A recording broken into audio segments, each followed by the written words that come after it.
Verse 4. When Sanballat heard that we were rebuilding the wall, he became furious. He mocked the Jews before his colleagues and the powerful men of Samaria, and said, "What are these pathetic Jews doing? Can they restore it by themselves? Will they offer sacrifices? Will they ever finish it? Can they bring these burnt stones back to life from the mounds of rubble?" Then Tobiah the Amorite, who was beside him, said, "Indeed, even if a fox climbed up what they are building, he would break down their stone wall. Listen, our God, for we are despised. Make their insults return on their own heads, and let them be taken as plunder to a land of captivity. Do not cover their guilt or let their sins be erased from your sight, because they have angered the builders." So we rebuilt the wall until the entire wall was joined together, but together up to half its height. For the people had the will to keep working when Sanballat, Tobiah, and the Arabs, Ammonites, and Ashdodites heard that the repair to the wall of Jerusalem was progressing, and that the gaps are being closed. They became furious. They all plotted together to come and fight against Jerusalem and throw it into confusion. So we prayed to our God and stationed a guard because of them day and night in Judah. It was said, "The strength of the laborer fails. Since there is so much rubble, we will never be able to rebuild the wall." And our enemies said, "They won't realize it until we're among them and can kill them and stop the work." When the Jews who lived nearby arrived, they said to us time and again, "Everywhere you turn, they attack us." So I stationed people behind the lowest sections of the walls. At the vulnerable areas, I stationed them by families with their swords, spears, and bows. After I made an inspection, I stood up and said to the nobles, the officials, and the rest of the people, "Don't be afraid of them. Remember the great and awe-inspiring Lord, and fight for your countrymen, your sons and daughters, your wives and homes." When our enemies heard that we knew their scheme and that God had frustrated it, every one of us returned to his own work on the wall. From that day on, half of my men did the work, while the other half held spears, shields, bows, and armor. The officers supported all the people in Judah who were rebuilding the wall, the laborers who carried the loads working with one hand and held a weapon with the other. Each of the builders had his sword strapped around his waist while he was building, and the one who sounded the ram's horn was beside me. Then I said to the nobles and officials and the rest of the people, "The work is enormous, and spread out, and we are separated far from one another along the wall. Wherever you hear the sound of the ram's horn, rely to us there. Our God will fight for us. So we continued the work, while half the men were holding spears, from daybreak until the stars came out.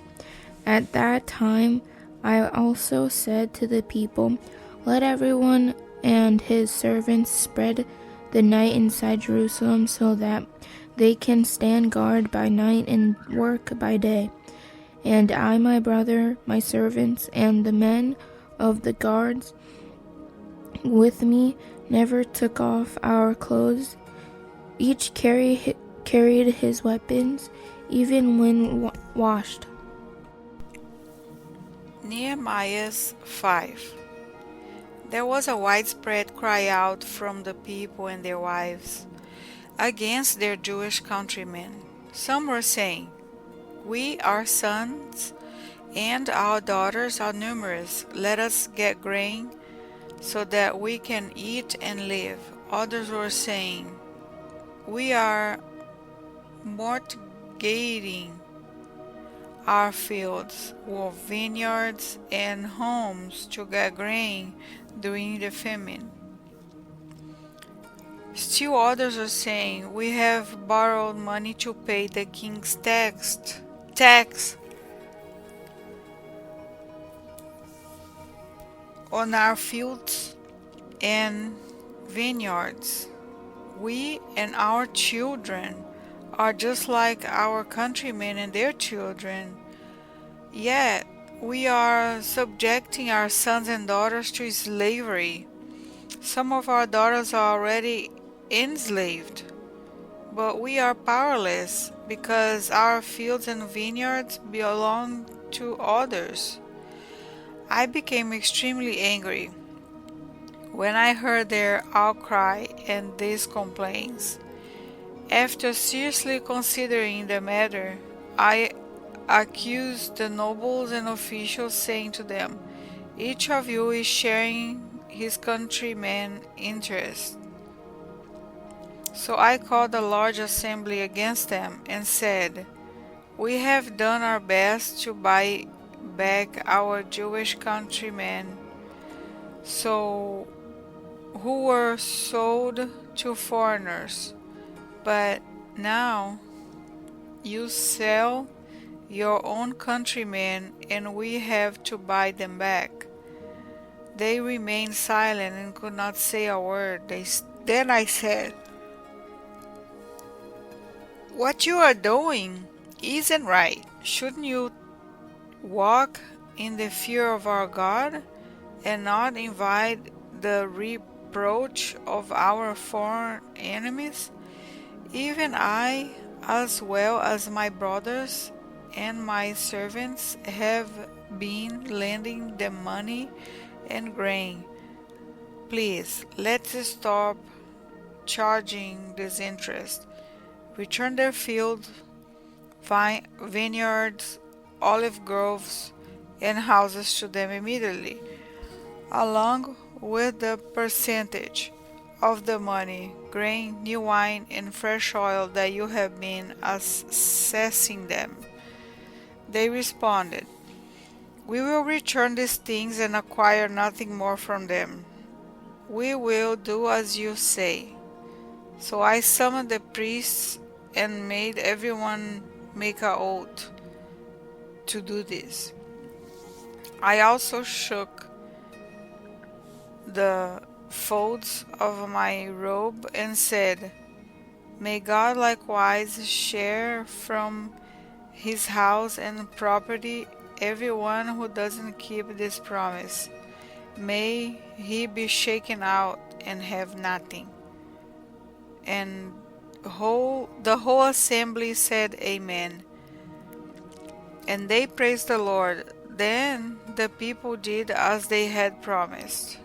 Furthermore, from the day King Artaxerxes appointed me to be their governor in the land of Judah from the 20th year of his 32nd year, 12 years.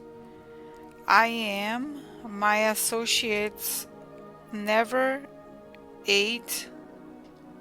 I and my associates never ate from the food allotted to the governor. The governors who preceded me had heavily burned the people, taking from them food and wine as well as pound of silver. Their subordinates also oppressed the people, but because of the fear of God, I didn't do this. Instead, I devoted myself to the construction of this wall, and all my subordinates were gathered there for the work. We didn't buy any land. There were 150 Jews and officials, as well as guests from the surrounding nations at my table. Each day, 1 ox, 6 choice sheep, and some fowl were prepared for me. An abundance of all kings and wine were provided every 10 days. But I didn't demand the food allotted to the governor because the burden on the people was so heavy. Remember me favorably, my God, for all that I have done for this people. Nehemiah 6. When Sanballat, Tobiah, Geshem the Arab, and the rest of our enemies heard that I had rebuilt the wall and that no gap was left in it, though at that time I had not installed the doors in the city gates. Sanballat and Geshem sent me a message, "Come, let's meet together in the village of the Ono Valley." They were planning to harm me, so I sent messengers to them saying, "I am doing important work and cannot come down. Why should the work cease while I leave it and go down to you?" 4 times they sent me the same proposal, and I gave them the same reply. Sanballat sent me the same message a 5th time by his aide, who had an open letter in his hand. In it has written, "It is reported among the nations, and Geshem agrees that you and the Jews plan to rebel. This is the reason you are building the wall. According to these reports, you are to become their king, and have even set up the prophets in Jerusalem to proclaim on your behalf. There is the king in Judah. These rumors will be heard by the king to come. Let's confer together." Then I replied to him, "There is nothing to these rumors you are spreading. You are invading them in your own mind, for they were all trying to intimidate us, saying they will drop our hands from the work and it will never be finished. But now my God strengthened my hand. I went to the house of Shemaiah, son of Delaiah, son of Mehetabel, who was restricted to his house, he said, "Let's meet at the house of God instead the temple. Let's shut the temple doors because they're coming to kill you. They're coming to kill you tonight." But I said, "Should a man like me run away? How can someone like me enter the temple and live? I will not go." I realized that God had not sent him because of the prophecy he spoke against me. Tobiah and Sanballat had hired him. He was hired so that I would be intimidated, do as he suggested, sin, and get a bad reputation in order that they could discredit me. My God, remember Tobiah and Sanballat for what they have done, and also the prophets Noah, Dia, and the other prophet who wanted to intimidate me. The wall was complete in 52 days. On the 25th day of the month, Elul, when all our enemies heard this, all the surrounding nation were intimidated and lost their confidence, for they realized that this task had been accomplished by our God. During those days, the nobles of Judah sent many letters to Tobiah, and Tobiah's letter came to them.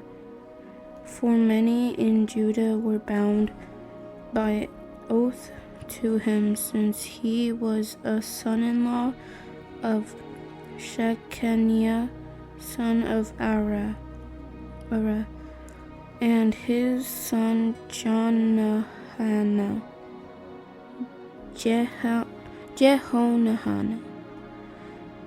had married the daughter of Meshullam, son of Berechiah. These nobles kept mentioning Tobiah's good deeds to me, and they reported my words to him, and Tobiah sent letters to intimidate me.